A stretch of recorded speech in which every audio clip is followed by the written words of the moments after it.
This conference will now be recorded. शनिवासरः अथवा मन्दवासरः वैशाख शुद्ध दशमी एकादशी च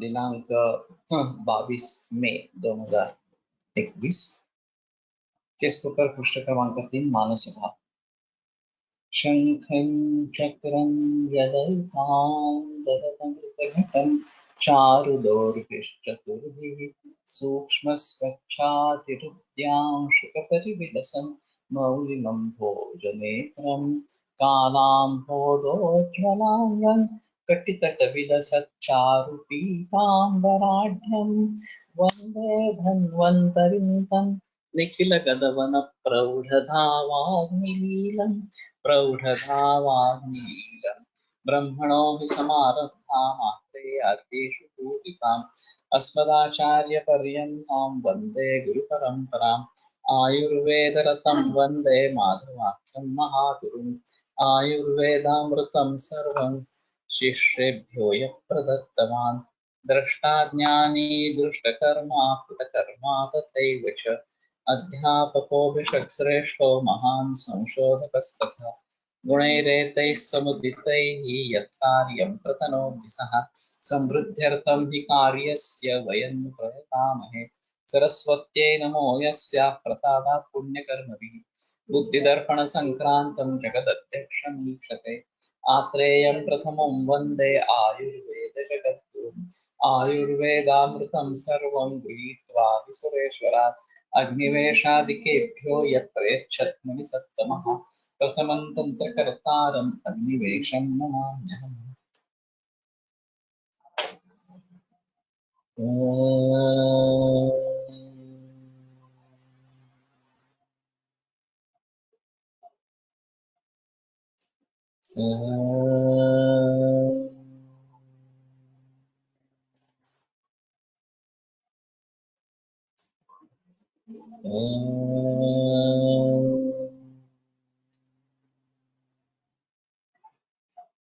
ओम शांति शांति शांति।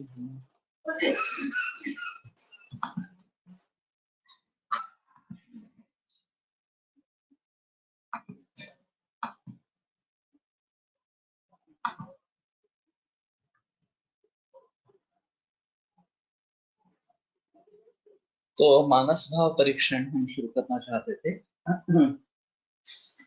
तो ये रोग होने से पहले पिछले 5-6 वर्षों में कुछ मानसिक हादसा हुआ था क्या? ये सवाल है। और जैसे मैंने कहा कि कैंसर की शुरुआत 4-5 बरस से पूर्व हो सकती है, तो उस समय में अगर कोई इस प्रकार का मानसिक हादसा हुआ हो तो एक कारण इस प्रकार का बन जाता है और फिर उसके जरिए हम थोड़ा सोच सकते हैं कि ये और वो कितना गंभीर है कारण, ये भी थोड़ा देखना जरूरी है। किसी नजदीकी व्यक्ति की मौत या फिर बहुत ही सदमा पहुंचाने वाली चीज ऐसी हो सकती है। फिर ये घर में या ऑफिस में वातावरण किस प्रकार का है, कि हेल्दी किस प्रकार का है या तनावपूर्ण किस प्रकार का है। मौनानी आरोग्य, मौनानी आयुर्वेद। ये वैद्य रमेश नाथ की मौनानी आयुर्वेद ये किताब है, मराठी में काफी बड़ी किताब है और बहुत सारे लोगों ने प्रशंसा भी की है उसकी। मैं पढ़ नहीं पाया एक्चुअली। काफी बड़ी है, वो उन्होंने काफी मेहनत इसके ऊपर करी है, इसमें संदेह नहीं है। और जाने माने चिकित्सक है, ये भी एक बात अहम इस प्रकार। तो इस मानस भावों के बारे में उन्होंने काफी जिक्र किया है। तो करना पश्चात पैच से साल में कैंसर में ज्यादा इजाफा होगा। क्या many families are going through mental trauma? Possible है। उसके बाद में उससे कैसे उभर आते हैं, इसके ऊपर काफी बातें इस प्रकार की रहेगी। और जयश्री वैद्य जयश्री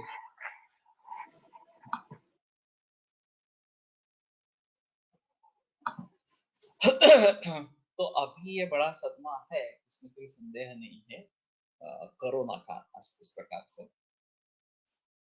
और जो फैमिलीज इसमें से गुजरी है, पूरी पूरी फैमिली ग्रस्त हो गई, किसी का देहांत हो गया, तो ये काफी सदमा पहुंचाने वाली बात है। और अगर किसी युवा व्यक्ति का मृत्यु हुआ है तो ये और भी ज्यादा खतरनाक इस प्रकार का है। तो संभवतः इसके आगे ये बात हो सकती है कि इससे कुछ कैंसर जैसी बीमारियां भी आरंभ हो। वास्तव में ऐसा है कि जो भी कुछ होता है वो भले के लिए होता है, ये एक मुद्दा माना जाता है। अगर उसको हम भली भांति समझते हैं ना, उससे सबक सीखने की कोशिश करें। सबसे अहम मुद्दा है कि ये क्यों हुआ, इसका कारण ढूंढना चाहिए और उस कारण को दूर करने के लिए आगे प्रयास होने, तो ये नौबत फिर से नहीं आएगी और दूसरी नौबतें नहीं आएगी। लेकिन अगर हम इससे कुछ भी सबक नहीं सीखे और ऐसे ही समझे बस ये हमारा दौर्भाग्य था इसलिए ये सब हो गया, एक बड़ी अजीब चीज हम समझते हैं या पूरा समाज समझता है कि जो इन्फेक्शियस डिसीजेस इस प्रकार के हैं उसमें हमारा कोई कसूर नहीं है।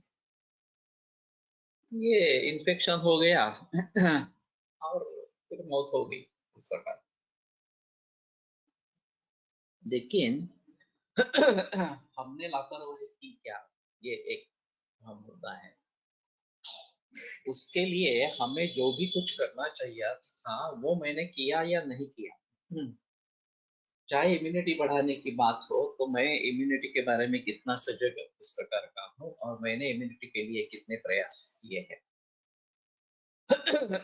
अगर नहीं किए हैं तो आगे इस प्रकार के नौबत न आए, इसके लिए अभी तो मुझे ये करना है, ये कम से कम सबक हमें इससे सीखना है।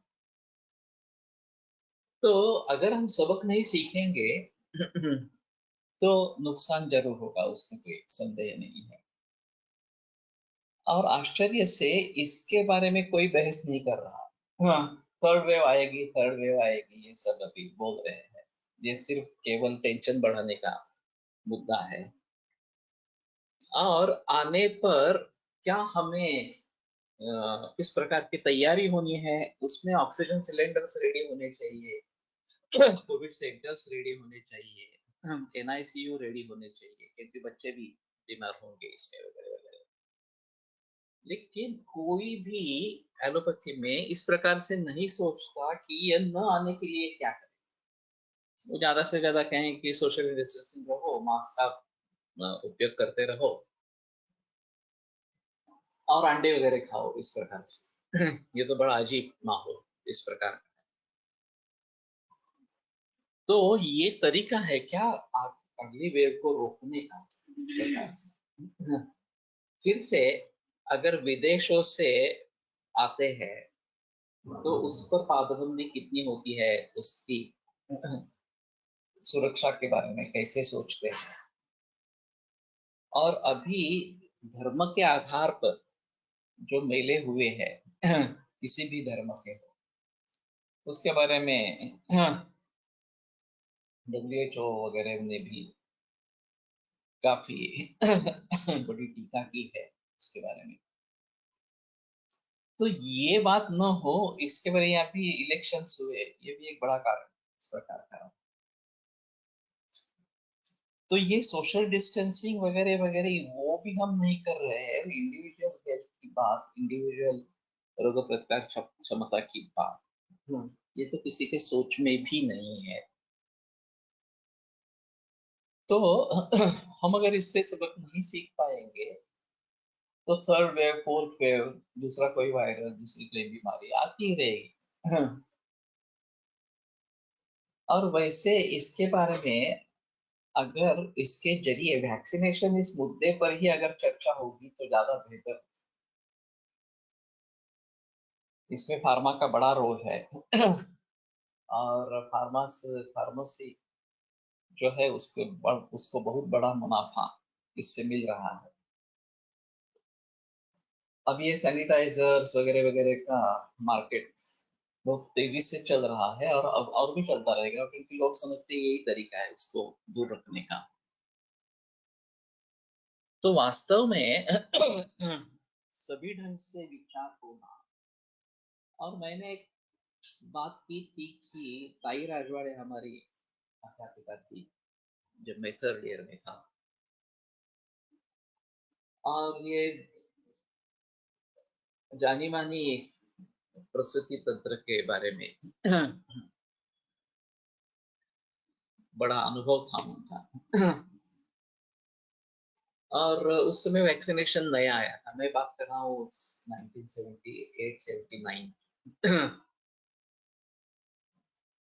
तो हमने उनसे पूछा था कि आपकी राय क्या है इस वैक्सीनेशन के बारे में। तो उन्होंने बड़ा अच्छा जवाब दिया था कि अगर आप 2 महीने के बच्चे को लेकर सिनेमा गृह में नहीं जाने वाले हैं, उसकी सुरक्षा की पूरी जिम्मेदारी उठा रहे हैं, तो वैक्सीनेशन की जरूरत नहीं। लेकिन अगर आप इस तरीके से उसकी देखभाल नहीं करने वाले हैं तो आपको चाहे तो आप वैक्सीन लगवा लो। अभी कितने वैक्सीन हम बढ़ाते जाएंगे, बच्चे के लिए इम्यूनिटी मिलती है वो माँ के दूध से मिलती है, और वही पहला सबक है वास्तव में। तो गर्भिणी का आहार विहार किस प्रकार का होना चाहिए उसके ऊपर ध्यान रखना चाहिए, ताकि उसकी भी परवरिश अच्छी हो और बच्चे की भी परवरिश अच्छी हो, उसको इम्यूनिटी मिलती रहे बाद में भी। फिर सूतिका अवस्था में भी जो निर्बंध है वो सूतिका को पालने हैं, क्योंकि दूध जो उत्पन्न होने वाला है वो उसी के शरीर में निर्माण होने वाला है, और वो इम्यूनिटी का एक अहम कारण इस प्रकार का है। और बाद में जब क्षीरान्नादा अवस्था शुरू होगी, 6 महीने से आगे, तो उसमें भी खाना क्या देना है बच्चे को, खुद को क्या खाना है वगैरह वगैरह, ये सब बातें ध्यान में रखनी ही है।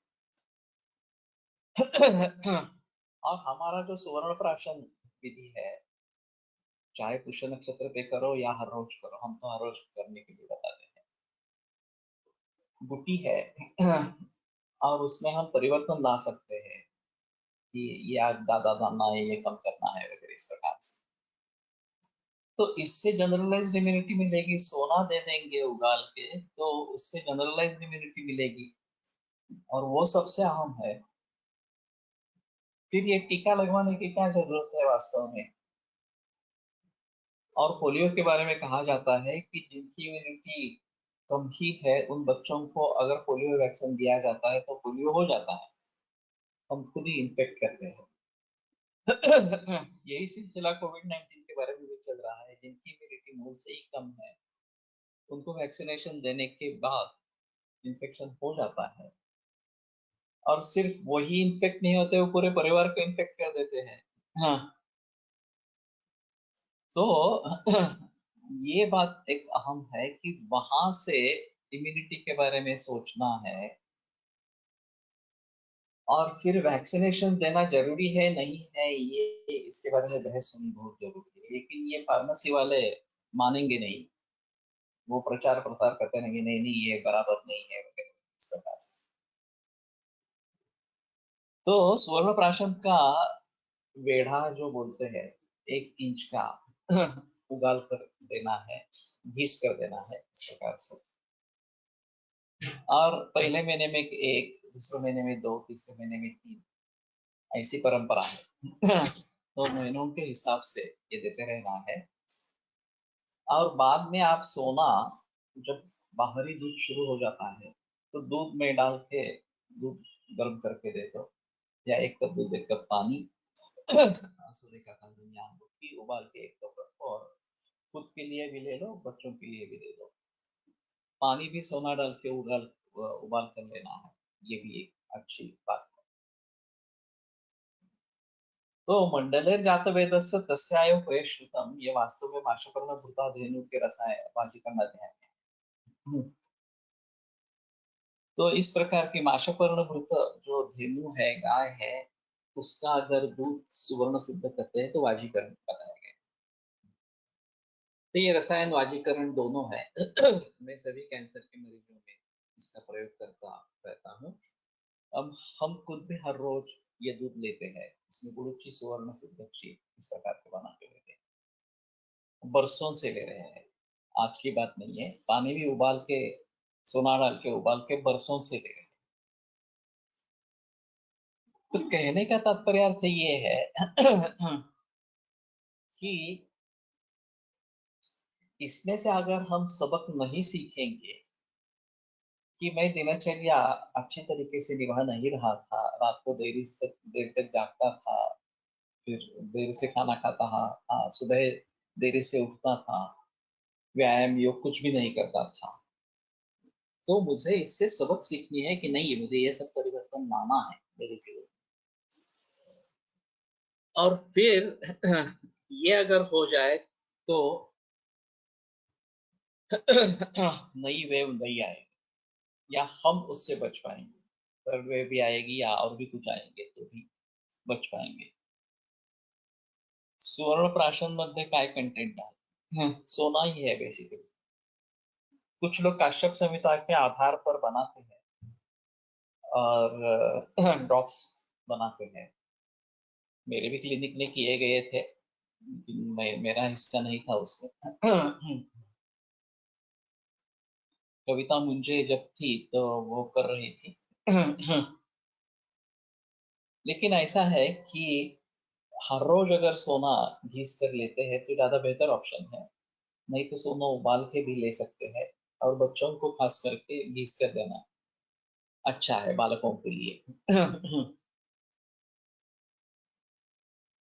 तो ये बात सही है कि अभी जो बड़ा हादसा हुआ है कोविड-19 के जरिए, उसके बारे में अगर हम सबक सीखेंगे नहीं तो ये बड़ा ट्रॉमा हो सकता है, और टेंशन लेने से बात नहीं बनती।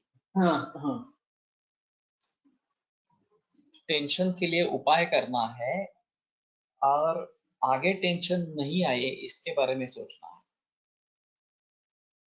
तो अभी लोग क्या करते हैं कि आइदर टेंशन लेते हैं, नहीं तो बेदरकार हो जाते हैं। जो होना है वो होना है, इस प्रकार। दोनों चीजें गलत इस प्रकार। तो अगर इस प्रकार का ट्रॉमा हो जाता है तो उससे संभलना बहुत जरूरी इस प्रकार का रहता है। और घर का और ऑफिस का वातावरण अगर तनावपूर्ण इस प्रकार का है, या संशय का है, द्वेष का है, मत्सर का है, तो वो भी एक अहम मुद्दा होता है।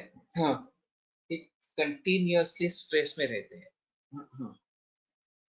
तो उस वातावरण को बदल सकते हैं क्या?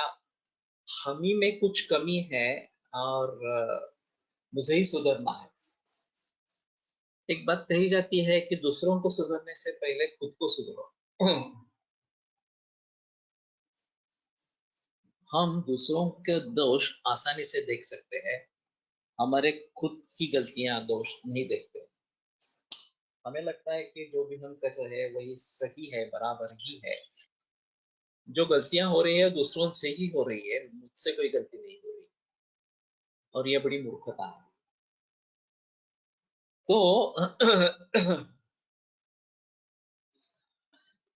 जब 2-3 अंगुलियां दूसरे की तरफ उठाते हैं तो एक अंगुली हमारी तरफ भी उठती है, ये बात ध्यान में रखना जरूरी है। और उसमें ये बात जरूर ध्यान में रखनी है कि ये वातावरण इस प्रकार का क्यों है। समाज में कुछ व्यक्ति ऐसे होते हैं, वो बहुत ही संशयी होते हैं। संशयात्मा विनश्यति, ये भी एक कहावत है। अगर आप सभी जगह संशय से व्यवहार करते रहेंगे तो आप दुखी ही रहेंगे, उसमें कोई संदेह नहीं है। तो किसी के ऊपर पूरा भरोसा भी नहीं रखना है और भरोसा बिल्कुल ही नहीं रखना है, ये भी बात गलत है। तो योग्य व्यक्ति पर भरोसा रखना है, ये एक महत्वपूर्ण इस प्रकार का है। गुळूची सुवर्ण सिद्ध दुधामध्ये चूर्ण आणि दुधात प्रमाण किती आहे? चूर्ण के बेहतर है स्टेम का ही प्रयोग करो। एक अंगूठे इतना स्टेम, और कितना गाढ़ा, जितना ज्यादा गाढ़ा हो अच्छा हो। और थोड़ा कूट कर एक कप दूध, एक कप पानी, एक दो गुड़ और सोना डाल के उबाल के एक कप शेष और पियो, ज्यादा बेहतर है। वय बल मानानुसार सोने उगाड़ून देण्याची प्रथा मात्रा कशी ठरवावी? वय के हिसाब से ही है, बल के हिसाब से नहीं है। तो पहले महीने में एक वेढ़ा जिसको कहते हैं, दूसरे महीने में दो, तीसरे महीने में तीन, और 6 महीने के बाद जब बाहर का दूध शुरू होता है तो दूध में उबाल के तो सोना दे देना, ये बेहतर ऑप्शन इस प्रकार का है।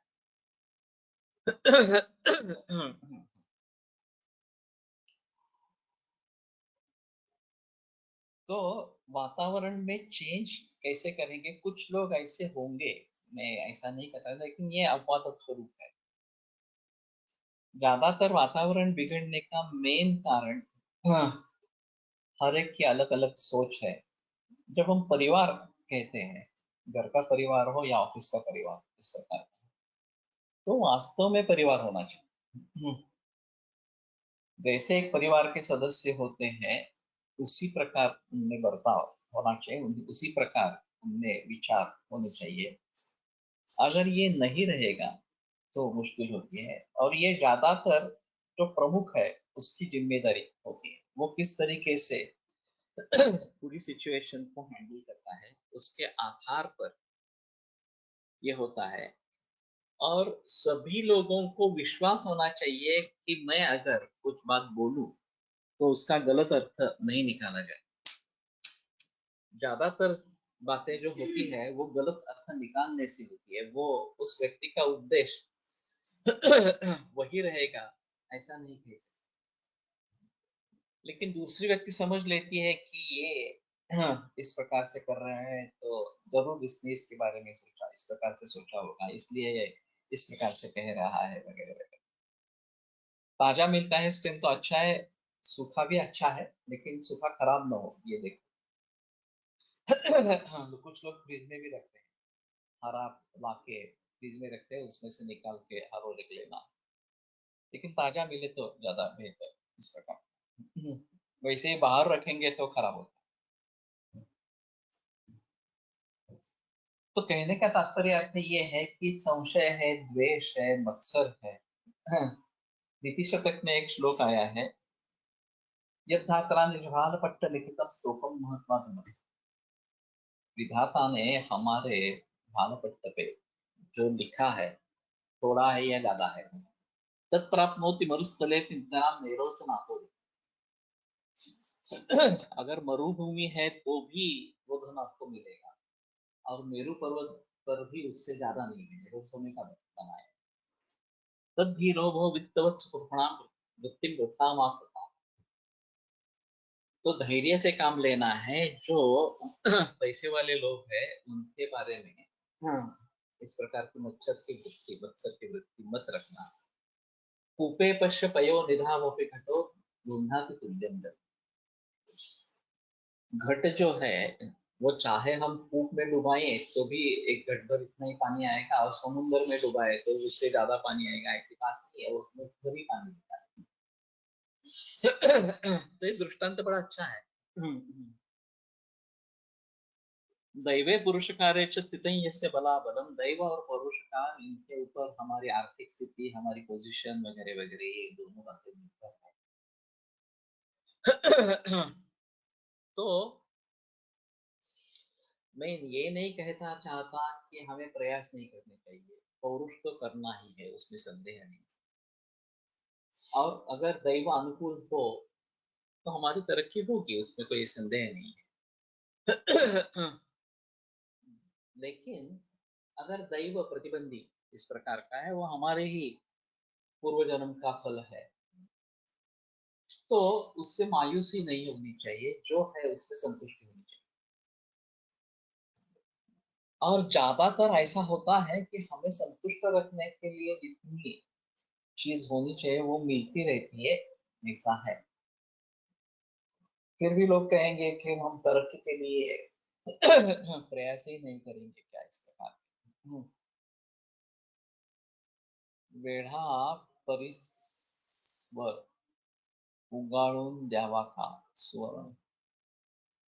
परिस्वर, परिस्वर, हाँ, ये सहान बोलते हैं, उसका जो अलग स्टोन होता है, उसके ऊपर 1 इंच का बनाना है, क्योंकि ये कितना बड़ा लेना है ये भी मुद्दा होता है, लेकिन ज्यादातर लोग बोलते हैं कि 1 इंच का इस प्रकार से बनाओ। तो वन एक डायरेक्शन में उल्टा डायरेक्शन, उल्टी डायरेक्शन ऐसा करना। तो कहने का तात्पर्य अर्थ ये है कि ये सभी रज और तम दोष के कारण है, द्वेष मत्सर वगैरह जो है वो। और अगर ईर्ष्या या मत्सर करना ही है तो हेतु ईर्ष्य फले न, तो ये जो आदर का कहना है वो उत्तम होता कि जिन कारणों से दूसरों को यश प्राप्त हुआ है, धन दौलत प्राप्त हुई है, उन कारणों की खोज करो, वो अपने में लाने के लिए कोशिश करो, ताकि आपको भी उस प्रकार का यश, धन दौलत प्राप्त हो। तो फल में अपेक्षा मत रखो, कारणों में अपेक्षा रखो, हेतु में अपेक्षा रखो, तो ये ज्यादा बेहतर इस प्रकार का है। और इस प्रकार का तनावपूर्ण वातावरण घर में भी नहीं होना है, ऑफिस में भी, या जहाँ आपका काम का है वहां पे भी नहीं होना है। हम प्रसन्न कैसे रहे यही देखना है। और ये सभी के स्वास्थ्य के लिए बहुत आवश्यक इस प्रकार का। लेकिन ये होता नहीं है। छोटे छोटे मुद्दों को लेकर झगड़ा होता रहता है। हाँ। और उसके पीछे स्वार्थ होता है, उसके पीछे मत्सर होता है, इसके पीछे ये संशय, द्वेष, इस प्रकार की भावनाएं होती है। तो ये सभी हमारे स्वास्थ्य को बिगाड़ने वाले इस प्रकार के हैं।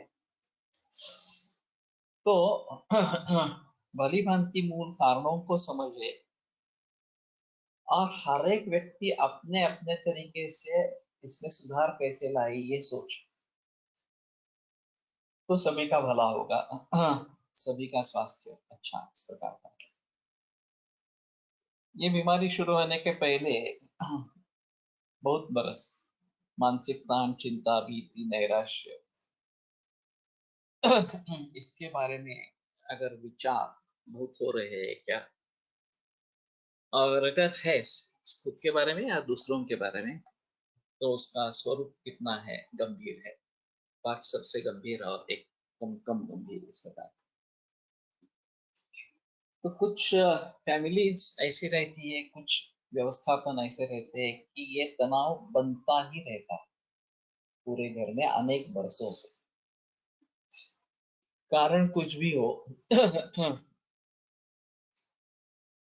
खास करके अगर पति पत्नी प्रामाणिक नहीं है एक दूसरे के लिए और बाहर के संबंध रखते हैं, तो जो दूसरी व्यक्ति, पीड़ित व्यक्ति है, वो कॉन्स्टेंटली अंडर स्ट्रेस होती है। और ये बात आसानी से सामने नहीं है। मैं जब इस नतीजे पर पहुंचता हूँ कि कुछ मानसिक गड़बड़ है और पेशेंट व्यक्त नहीं हो रहा इस प्रकार से, तो उसको थोड़ा समय देना पड़ता है। 2-4 बार फॉलोअप्स होने के बाद वो थोड़ा थोड़ा बोलने लगता है, ये पॉसिबल है। सुवर्ण प्राशन फक्त पुष्य नक्षत्रावर एकच दिवस द्यावे असे सांगितले आहे का? आम्ही त्या दिवसापासून रोज सकाळी श्री सुक्त म्हणून द्या असे सांगतो. उस दिन से आरंभ करना है ऐसा भी नहीं, कभी भी आरंभ करो. और ये अच्छा है, अगर श्री सूक्त के साथ देते हो तो बेहतर ऑप्शन है. वैसे अशोक परांजपे मेरा मित्र रहा. थाने में मैं उसके घर पे जाता था, कई बार निवास किया है. उनके पिता वो हर रोज श्री सूक्त कहते थे, बोलते थे. तो उनका ये कहना था कि हमें जो चाहिए उसके अनुसार हमारी आराधना होनी चाहिए, सकाम उपासना, ये एक मुद्दा है. तो हमें लक्ष्मी चाहिए तो श्री सूक्त का पाठ होना चाहिए, हमें विद्या चाहिए तो गणपति या सरस्वती का होना चाहिए, वगैरह. अभी किसी एक चीज के लिए किसी देवता का निर्धारण किया गया है, हम लोगों में प्रचलन है उसके बारे में कि हाँ ये करना है, ये चाहिए तो ये करना है. तो मैंने वहां से तब से श्री सूक्त का पाठ आरंभ किया. हर हर रोज 3 बार श्री सूक्त का पाठ करता हूँ. वास्तव में ऐसा है कि सुबह, शाम और रात में ऐसा करना है, लेकिन मैं एक ही बार में 3 पाठ करवा लेता हूँ इस प्रकार से. तो निस्संशय इस प्रकार की सकाम उपासना फल देने वाली इस प्रकार की होती है अगर हम श्रद्धा पूर्वक करते हैं. तो अच्छा रहेगा अगर श्री सूक्त के साथ ये देते हैं, सुवर्ण प्राशन देते हैं तो अच्छा इस प्रकार का रहेगा.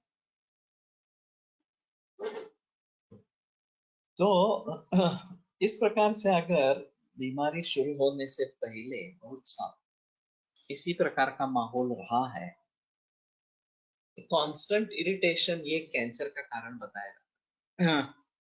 और तंबाकू में वो स्पष्ट है, वो फिजिकल इरिटेशन. लेकिन इस प्रकार का मानसिक इरिटेशन कंटिन्यूअसली इस प्रकार का होना, और जब कारण है व्यभिचार है जैसे कि मैंने बताया, तो ठीक है, समझ सकते हैं उसके बारे में. और उस व्यभिचार का कोई व्यक्ति अगर समर्थन कर रहा है तो ये भी अजीब बात है इस प्रकार से. लेकिन इस प्रकार की चीजें नहीं है और केवल हमारे विचारों से हमें तकलीफ हो रही है, तो फिर ये विचारों को बदलना जरूरी इस प्रकार का है. माइंडसेट चेंज करना बहुत मुश्किल होता है. दारू से व्यसन असणाऱ्याच्या घरातील वातावरण बऱ्याच वेळा मुले आणि स्त्रियांसाठी भीतीदायक, चिंतायुक्त, नैराश्यपूर्ण असते. सही है. तो उसमें व्यसन मुक्ति के लिए जो भी प्रयास करने हैं वो करने चाहिए. वो करने के बावजूद भी अगर व्यसन मुक्ति होती नहीं है तो अलग चीज है. माइंडसेट कैसे चेंज करेंगे ये गंभीर मुद्दा है. मैं भी इसके बारे में झगड़ रहा हूँ. और इसमें सबसे अहम मुद्दा है कि माइंडसेट चेंज करने के लिए मानसिकता होनी चाहिए. ये भी नहीं होगा. अगर मुझे बदलना ही नहीं है, मेरा पक्का विश्वास है कि मेरी कुछ गलती हो ही नहीं रही और मुझे बदलने का कोई सवाल ही नहीं है, तो आप मानसिक स्थिति नहीं बदल सकते कितनी भी आप कोशिश करते रहो.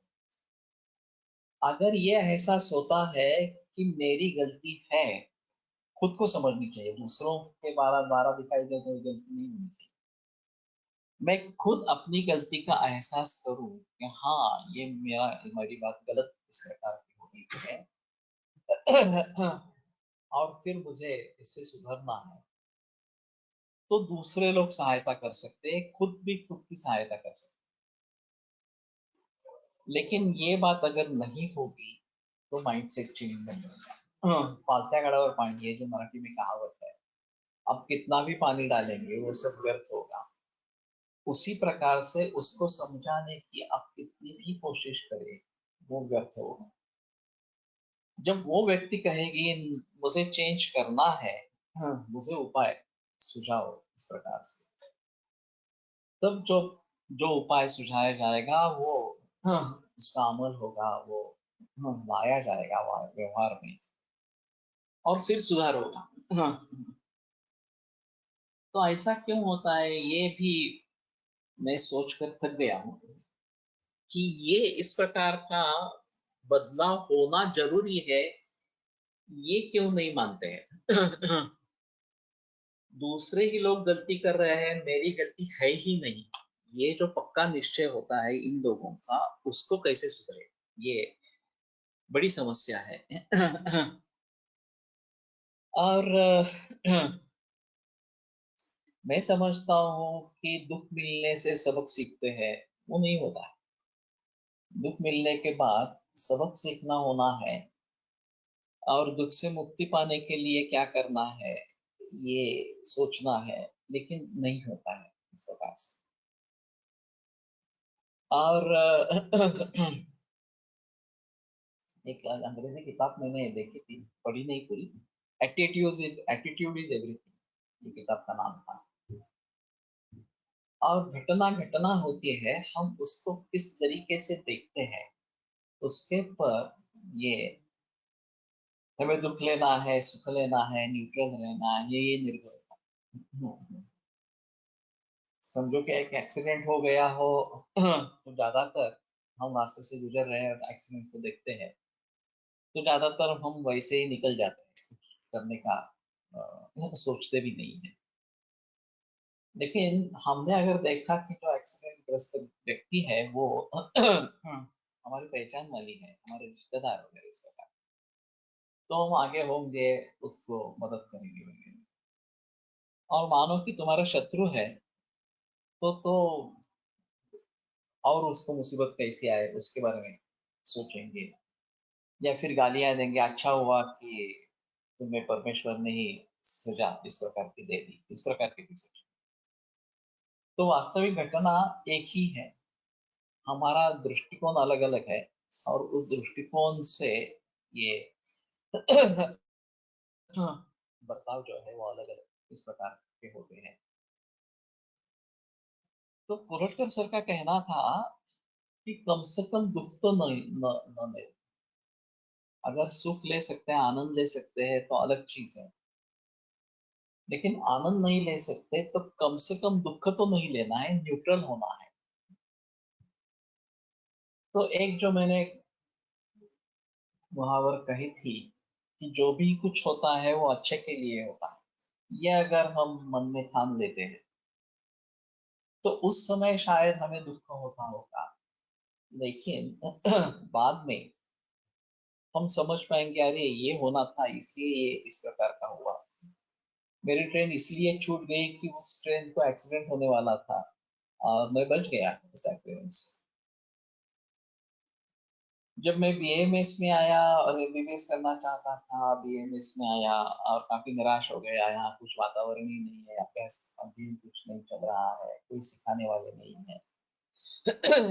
ये कहाँ आ गया, ऐसा मुझे लगा था, और बहुत सारे छात्रों की वही स्थिति है।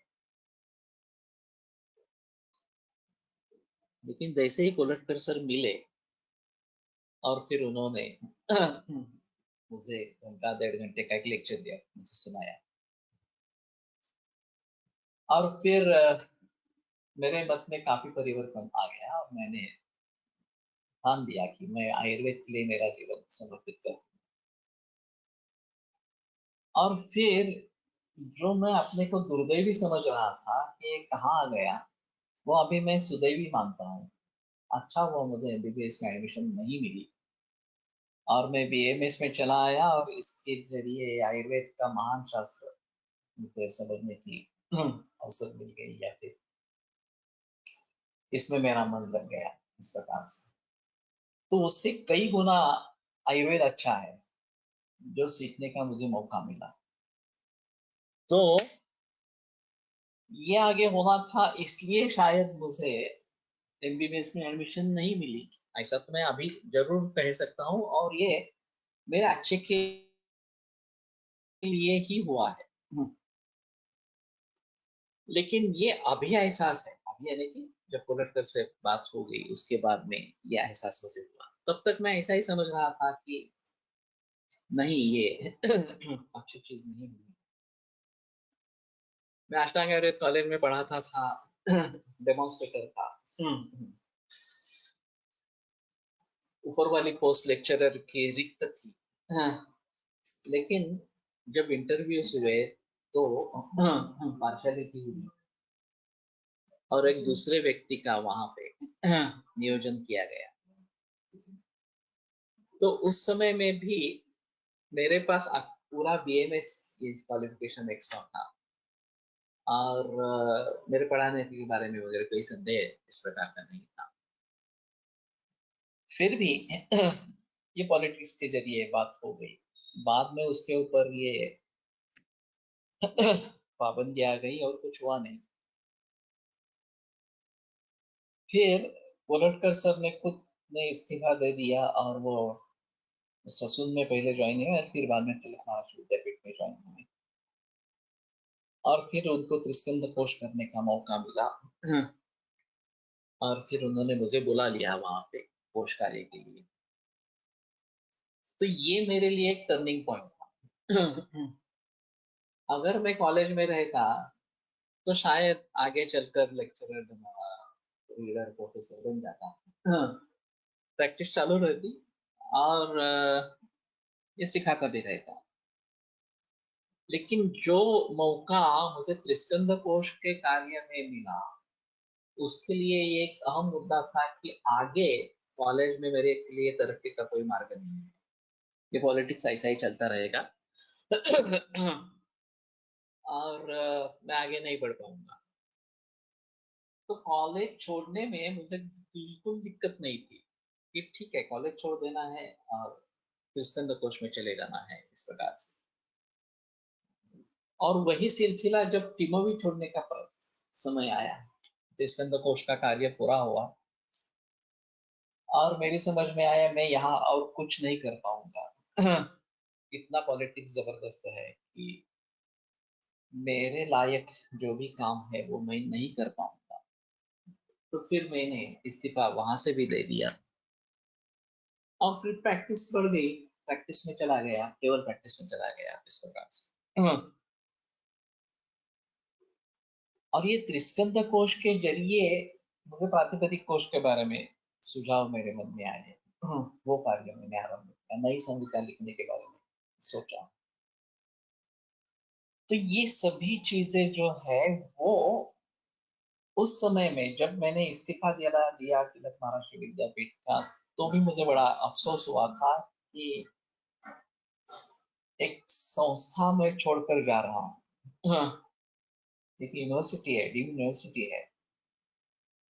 और इसीलिए मैं डायलेमा में था कि छोड़ू या नहीं छोड़ू, छोड़ू या नहीं छोड़ू। 2 बरस में विचार कर रहा था। बाद में जब मुझे ये एहसास हुआ कि नहीं मैं कुछ नहीं कर पाऊंगा, तो मेरा निश्चय हो गया कि बस इस्तीफा देना है, बाहर निकलना है इस प्रकार।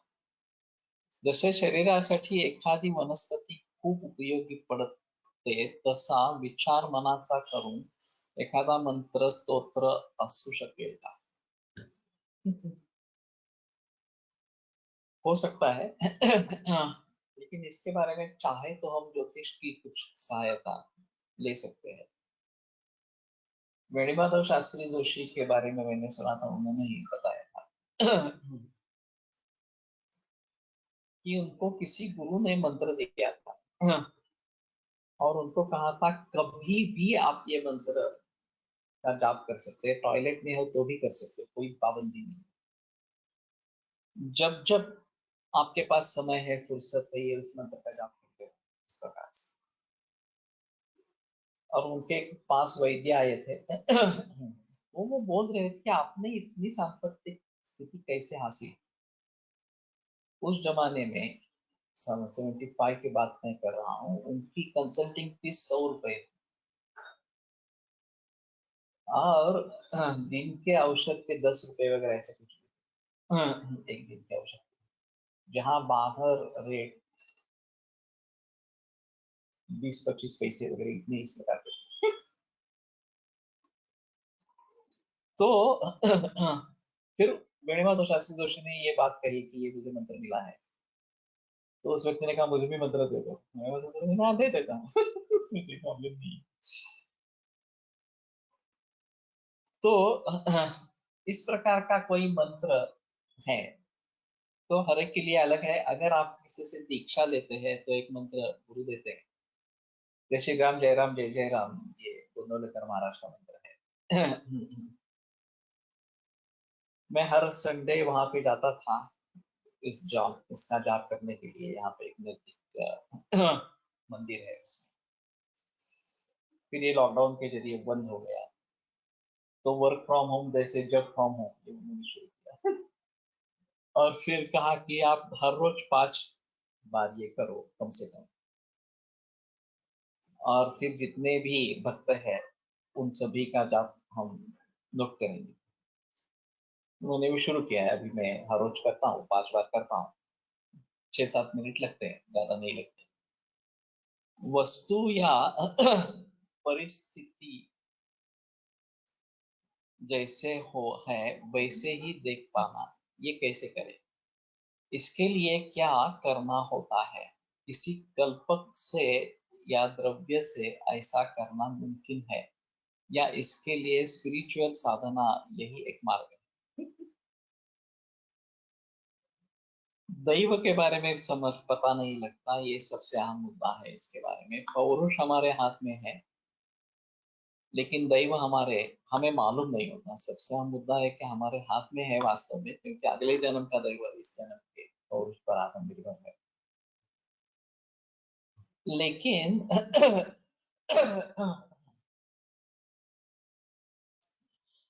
ये सब बातें क्यों हुई है? मुझे कन्वर्ट सर कैसे मिले?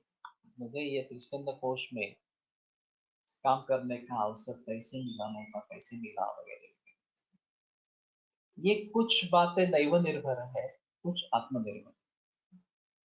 चूंकि मैंने संस्कृत में व्याकरण में पारंगत कर दिया था और पढ़ा था संस्कृत मूल ग्रंथों को पढ़ाता था, तो पलटकर सर को मालूम था कि ये व्यक्ति पोस्ट के लिए अच्छा है, तो ये प्रयत्न रहा। और दैव रहा कि मुझे भी कॉलेज में पॉलिटिक्स के जरिए मैं दंगा चुका था, और दूसरी कहीं जाकर जाना का है, और एक अलग कार्य करना है। वैसे मैं पढ़ाता रहा ही हूँ। कॉलेज छोड़ दिया तो भी मेरा पढ़ाना बंद नहीं हो गया।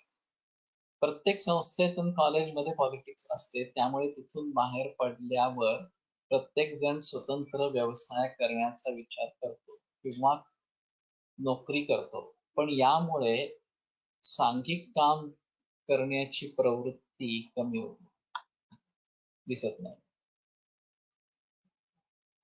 हाँ। इसमें ऐसा है कि एक लीडर होना और वो बढ़िया होना है। और उसका कहना दूसरों को मानना है, ये सबसे अहम। सभी अपने आप को बहुत होशियार समझेंगे, बहुत बुद्धिमान समझेंगे, और मैं दूसरों के द्वारा निर्देश किए पर कैसे काम करूं? मैं नहीं करूंगा, मैं स्वतंत्र हूं। इस प्रकार के अगर सभी लोग सोचेंगे तो दिक्कत वाली बात। और कोई मकसद होना चाहिए कि मुझे ये करना है। हाँ। तो अगर मेरे सामने उद्दिष्ट है तो मैं लोगों को जोड़ लूंगा। दूसरा अगर मुझसे भी श्रेष्ठ है किसी चीज में तो उसकी श्रेष्ठता को स्वीकार करूंगा, वगैरह वगैरह इस प्रकार से। लेकिन ये बात नहीं होती है, हम अपने आप में गर्व से समा जाते हैं। और फिर संघ की बात नहीं होती। अभ्रक भस्म सत्वगुण वाढवण्यास उपयुक्त ठरत असावे। अभ्रक अकाशीय आहे, मनोदेशावर काम करणारे आहे।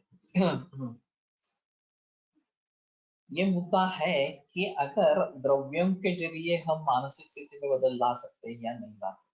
अब साइकोटिक ड्रग्स के जरिए ये सिद्ध हुआ है कि द्रव्य देकर भी मानस भावों में परिवर्तन ला सकते हैं। एंटी डिप्रेशन ड्रग देने के बाद डिप्रेशन कम होता है, ये देखते हैं।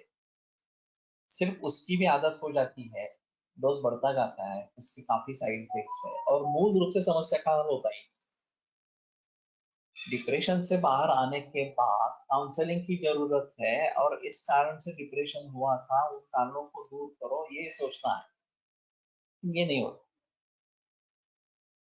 तो पुष्पौषधि भी इसी प्रकार में कार्य करती है। हाँ, तो किसी भी तरीके से अगर द्रव्य देके, औषधि द्रव्य देके, या जैसे अभिरु इस प्रकार की, या फिर धीरा रुचि या धीरा बिदारी पथ्या, इस प्रकार के द्रव्यों के जरिए अगर हम व्यक्ति को ठिकाने ला सकते हैं, उसकी सोच बदल सकते हैं, तो बेहतर ऑप्शन है। बेसिकली एक नेता अच्छा होना चाहिए, और उसके कहने के मुताबिक हमें हम सभी को चलना चाहिए। अभी मैं जो संगठन देख रहा हूँ, राष्ट्रीय स्वयंसेवक संघ का संगठन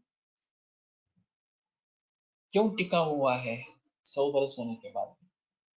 बाकी सभी जो संगठन है वो इतने देर तक चलते नहीं है। तो इसमें एक अहम मुद्दा है कि जो लीडर है उसकी ऑर्डर, चाहे तुम्हें पसंद हो न हो, लेकिन करनी है इस प्रकार से। मैंने भी यही सुझाव गोलकपुर प्रतिष्ठान में दिया था कि कोई किसी एक व्यक्ति के निर्णय से चलो। वहां भी ऐसे बहुत सारे लोग हैं जिसकी अपनी अपनी राय हर चीज में होती है। और फिर जितना कार्य हम कर सकते हैं उतना कार्य नहीं हो रहा। तो फिर मैंने भी ये सुझाव रखा था कि नई संहिता के बारे में, पारिस्थितिक कोष के बारे में, लेकिन वो हुआ नहीं। तो फिर मैंने सोच लिया कि नहीं, अगर लोग मेरा कहना नहीं मानने वाले हैं और मुझे दिख रहा है कि ये बहुत बड़ा कार्य है और उसको करना ही है, तो ये प्लेटफॉर्म मेरे लिए उपयुक्त नहीं है, इस प्लेटफॉर्म को छोड़ दो। इसलिए जेएसवीसी की स्थापना हुई। दैव को सुधारने के लिए उसके दोष जानने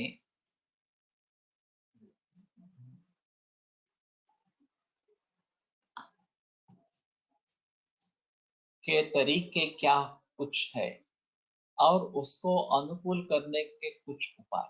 हाँ, यह ऐसा है कि हमें योग्य दिशा में प्रयत्न करते रहने चाहिए। सक्सेस मिले नहीं मिले ये दैव के ऊपर थोड़ा निर्भर है, और उसके ऊपर भी निर्भर है, लेकिन दैव के ऊपर भी है। हाँ, और कम से कम इस जन्म का छोड़ दो, अगला जन्म जो है वो अच्छा रहे, हमें उसमें कम से कम दुख नहीं प्राप्त हो, ये तो हमें करना है इस प्रकार से। इसलिए सद्वृत्त का आचरण करते रहना चाहिए। उपकार प्रधान से अपकार परत्य रहो, ये वास्तव में लाना बहुत मुश्किल है। षटम प्रति शाठ्यम इस प्रकार के भी सूत्र है, और उपकार प्रधान से उपकार परत्य रहो, ये भी सूत्र इस प्रकार के। In the book Alchemist, it is said that the history of the world has been written 300 years back. Whatever is happening today is just an unrolling of that. So if we keep this in mind, even then it reduces the stress. ये बात बीच में एक बहुत बात बन चली थी कि नॉस्ट्रेडमस का भविष्य है 2007 में कोई व्यक्ति भारत में जो निर्माण हुआ है वो जग का इस प्रकार से नेतृत्व करेगा वगैरह वगैरह। काफी बहस। 2007 को बीते हुए अभी इतने बरस हो गए। तो कहने का तात्पर्य अर्थ ये है कि इस प्रकार के कुछ विचार रहेंगे। हाँ, लोग उसके बारे में सोचते रहेंगे, लेकिन सिर्फ दैव उपाश्रय नहीं होना है, सिर्फ दैव पर निर्भर नहीं होना है।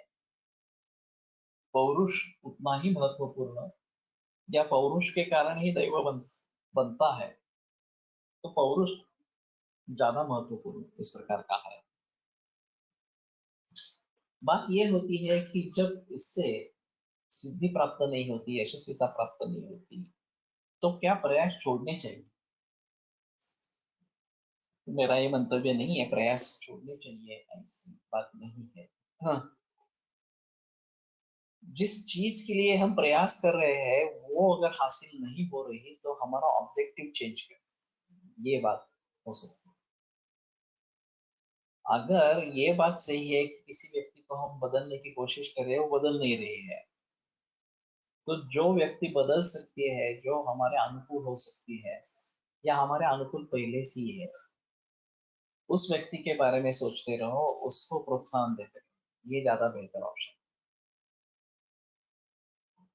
तो इसलिए जीएसवीसी ग्रुप की स्थापना हुई कि ये, मैं जो कहूंगा उसके आधार पर ये ग्रुप चलता रहेगा इस प्रकार से।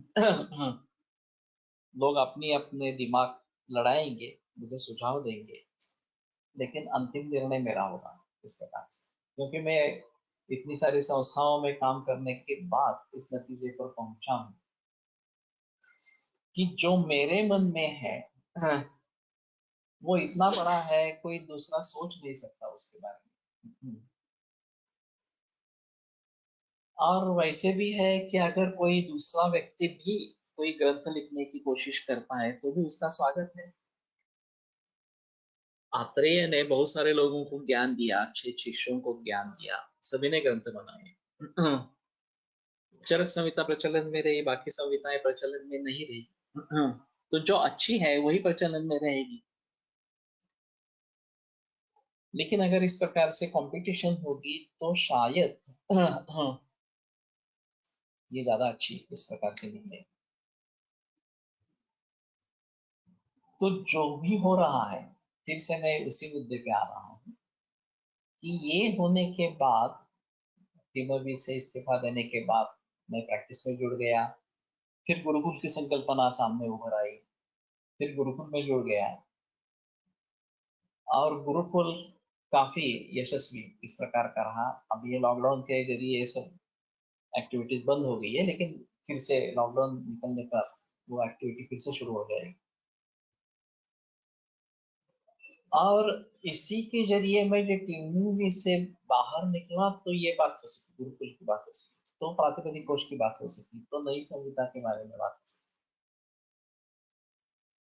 जब तक मैं वहां पे था तो वहां पे स्ट्रेसफुल सिचुएशन में रहना, कुछ कर नहीं पाना, फ्रस्ट्रेट हो जाना, ये काफी मुश्किल इस प्रकार का। हाँ, और जितनी दिक्कतें मुझे त्रिस्कंद कोश बनाने में आई है, हाँ, उनको देखकर अगर ये दिक्कतें नहीं होती तो मैं त्रिस्कंद कोश को और भी ऊंचाई पर लेके जा सकता। जो प्रातिपदिक कोश के बारे में मैंने बाद में सोचा है वो उस जमाने में भी सोच सकते थे, अगर मेरे पास साधन सामग्री अच्छी रहती थी, मेरे पास पैसे होते, ग्रांट्स होती, लोग अच्छे होते इस प्रकार से, तो ये बात हो सकती थी। लेकिन हमारी एनर्जी निगेटिविटी को दूर करने में बहुत चली गई।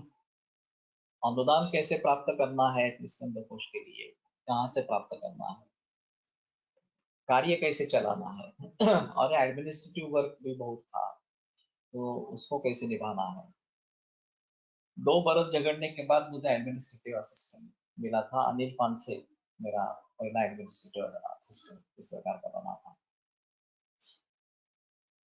तो इन सभी बातों को हम अगर हिस्ट्री के जरिए देखते हैं, इतिहास के जरिए देखते हैं, तो काफी पता चलता है कि ये कुछ निर्भर किया गया है, सोचा गया है, डेस्टिनी है, दैव है, या फिर परमेश्वर है जिसने इसके बारे में सोचा है। हमारा कर्तव्य है कि हम उसको भली भांति निभाते रहे, अपने अपने कर्तव्य को निभाते रहेंगे इस प्रकार से। तो इस प्रकार का अगर वातावरण है, घर में हो सकता है या काम के ठिकाने में हो सकता है, कार्य के स्थल पर हो सकता है, तो उसको दुरुस्त करने की कोशिश करें अगर पॉसिबल है तो, नहीं है तो तुम खुद वहां से दूर हो जाओ, ये बेहतर ऑप्शन है। उस सब सिस्टम को हम नहीं सुधर सकते हैं, हाँ, तो सिस्टम से बाहर हो जाओ। लेकिन जिसमें ये कैपेसिटी है सिस्टम को सुधरने की, वो सिस्टम को सुधरने की कोशिश जरूर करे। मैं ऐसा नहीं मानता। अभी गवर्नमेंट लेवल पर आयुर्वेद का जो हाल है, चाहे सेंट्रल में हो या स्टेट गवर्नमेंट में, उसको सुधारने के लिए उसमें जाना जरूरी है।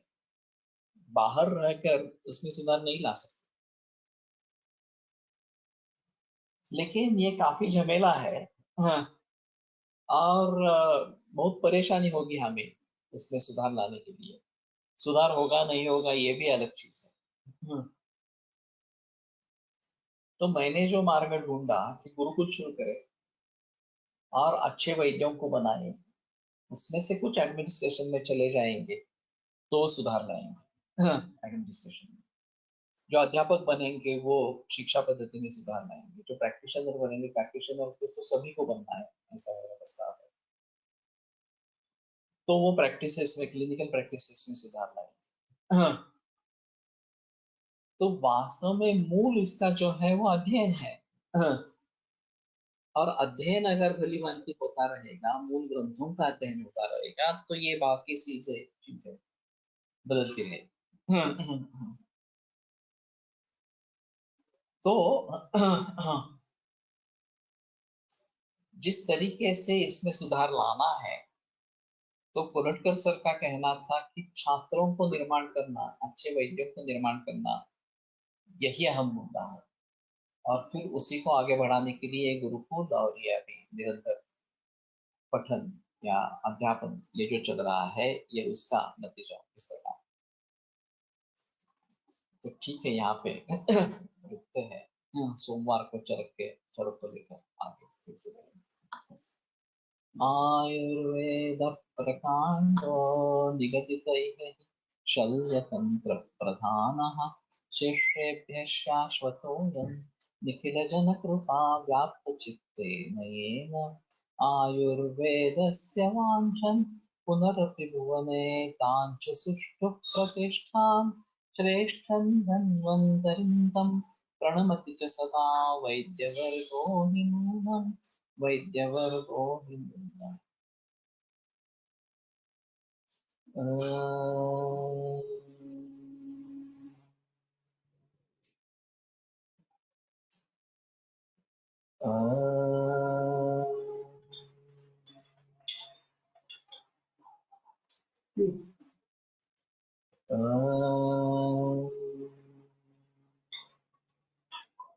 ओम शांति शांति शांति। विरम में थे, व्याख्यान में आता रहा।